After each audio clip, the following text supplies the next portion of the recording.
Hello दोस्तों, मेरा नाम है मिथिलेश विश्वकर्मा और आप देख रहे हैं फिजिक्स इंडिया। तो और आज हम बात करने वाले हैं कूलम्ब्स लॉ पे। देखो यार, बहुत सारे बच्चों को होता है रट्टा मार लेते हैं थ्योरी, लेकिन उनको समझ में नहीं आता आखिर वो कहना क्या चाहते हैं। तो आज मैं समझाना चाहता हूँ कि कूलम्ब्स लॉ आखिर कहता क्या है, उसके क्या इंटेंशंस हैं। तो कूलम्ब्स लॉ आज हम पढ़ेंगे अबाउट कूलम्ब्स लॉ। कूलम्ब का नियम। तो कूलम्ब्स लॉ ये कहता है कि अगर कोई दो चार्ज हैं तो एक्चुअली मान लो अगर कोई चार्ज है, जो चार्ज जहाँ भी होते हैं तो आपके दिमाग में सबसे पहले क्या आता है? आपके दिमाग में सबसे पहले ये आता है जहाँ चार्ज होगा वहाँ एक फील्ड होगा। जहाँ चार्ज होगा वहाँ एक फील्ड होगा। एक्चुअली आप सपोज दैट आप मान लो कि मैग्नेटिक फील्ड होगा। मैग्नेटिक फील्ड होगा तो वहाँ पे एक फोर्स होगा। तो जब फोर्स होगा तो कहीं ना कहीं किसी चीज़ को खींचेगा या फिर किसी चीज़ को प्रतिकर्षित करेगा या आकर्षित करेगा। तो कूलम्ब्स लॉ में दो चार्ज को लिया गया है, एक प्लस क्यू और दूसरा माइनस क्यू। ज़रूरी नहीं है कि प्लस क्यू या माइनस क्यू, दोनों दोनों प्लस क्यू हो सकते हैं या फिर दोनों माइनस क्यू हो सकते हैं, या फिर एक प्लस और एक माइनस क्यू हो सकता है, या फिर ये क्यू है जो एक चार्ज है। तो कूलम्ब्स लॉ कहता है कि अगर ये एक चार्ज है तो इसका एक मैग्नेटिक फील्ड होगा। ये चार्ज है तो इसका भी एक मैग्नेटिक फील्ड होगा। तो जब मैग्नेटिक फील्ड होगा तो दो चार्ज जब एक दूसरे के बीच में ऐसे रखे जाएंगे तो उनके बीच में एक आकर्षण या प्रतिकर्षण बल होगा। ऑफ कोर्स होगा। वो जो बल होता है, जैसे कि एक चार्ज यहाँ है प्लस क्यू और दूसरा चार्ज यहाँ है, आवेश यहाँ है माइनस क्यू। दोनों एक दूसरे को आकर्षित कर सकते हैं या प्रतिकर्षित कर सकते हैं। सिंपली मैंने माइनस क्यों और प्लस क्यों लिया है, तो इसमें दोनों चार्ज एक दूसरे को आकर्षित करेंगे, क्योंकि हमने बहुत पिछले कक्षाओं में भी पढ़ा है और अब तक पढ़ते आ रहे हैं कि विपरीत आवेश एक दूसरे को आकर्षित करते हैं और समान आवेश एक दूसरे को प्रतिकर्षित करते हैं। तो यहाँ एक माइनस क्यू है और यहाँ एक प्लस क्यू है, प्लस चार्ज है और माइनस चार्ज है, तो एक दूसरे को आकर्षित करेंगे तो कुछ फोर्स उसमें लगेगा। फोर्स लगेगा मतलब इन दोनों के बीच में कुछ अट्रैक्शन फोर्स लगेगा। अट्रैक्शन फोर्स क्यों लगेगा? जैसे कि मैंने बताया है कि दोनों विपरीत आवेश के चार्ज हैं, तो विपरीत आवेश के चार्ज एक दूसरे को आकर्षित करते हैं, एक फोर्स लगेगा।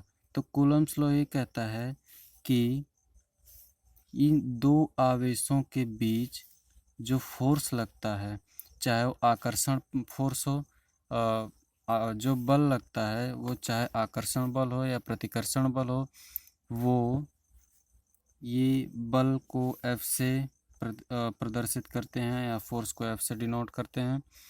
तो जो इन दोनों के बीच बल लग रहा है वो इस चार्ज के और इस चार्ज के गुणनफल के, मतलब ये प्लस क्यों है, मान लो इसको Q1 और इसको Q2, ये समानुपाती होता है दोनों चार्ज के गुणनफल के, मतलब Q1 इंटू Q2 अपान इन दोनों की बीच की जो दूरी है, ये दूरी जो है इन दोनों के बीच की, यहाँ से लेके यहाँ तक मान लो इसको R है, इन दोनों के बीच की दूरी।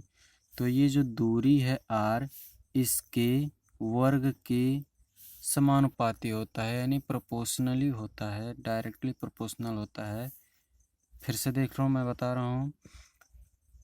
कूलम्ब्स लॉ ये कहता है कि किन्हीं दो आवेशों के बीच लगने वाला आकर्षण या प्रतिकर्षण बल उनके आवेशों के गुणनफल तथा उनके बीच की जो दूरी है, डिस्टेंस है, उसके वर्ग के समानुपाती होता है। ये हमारा कूलम्ब्स लॉ कहता है। मीन्स उनका जो Q1 और Q2 का गुणनफल है, अगर वह बढ़ेगा, मीन्स क्या है, अगर चार्ज ज़्यादा है तो फोर्स अधिक होगा, अगर चार्ज कम है तो फोर्स कम होगा। लेकिन अगर आर स्क्वायर ज़्यादा है तो फोर्स कम होगा। देखिए मेरे दोस्तों कि यहाँ पर ये बात कह रहा है कि अगर चार्ज ज़्यादा है तो फोर्स अधिक लगेगा, लेकिन वहीं पर कह रहा है अगर रेडियस ज़्यादा है, दोनों आवेशों के बीच की दूरी अधिक है, तो बल कम लग रहा है।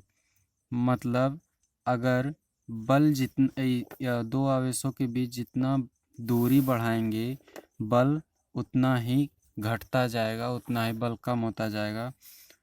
दोस्तों, आपने बहुत पहले भी पढ़ा होगा, अभी हो सकता है पढ़ रहे हों कि जहाँ समानुपात का चिन्ह होता है वहाँ पर एक नियतांक लगता है। तो कूलम्स ने एक यहाँ नियतांक दिया था, जब हम यहाँ से समानुपात हटाएंगे तो यहाँ एक नियतांक आएगा 4πε0।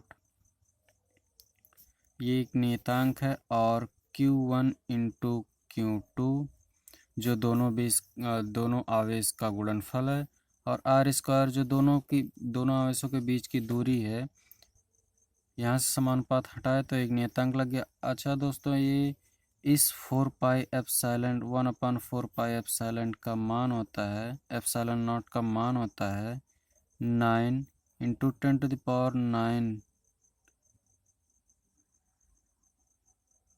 10⁹9। तो ये हमारा कूलम्स लॉ कहता है।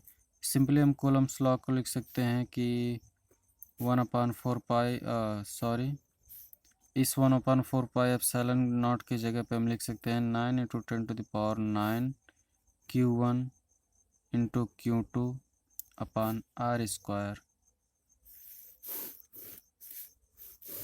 तो आशा करता हूँ आपको कूलम्स लॉ समझ में आया होगा। धन्यवाद।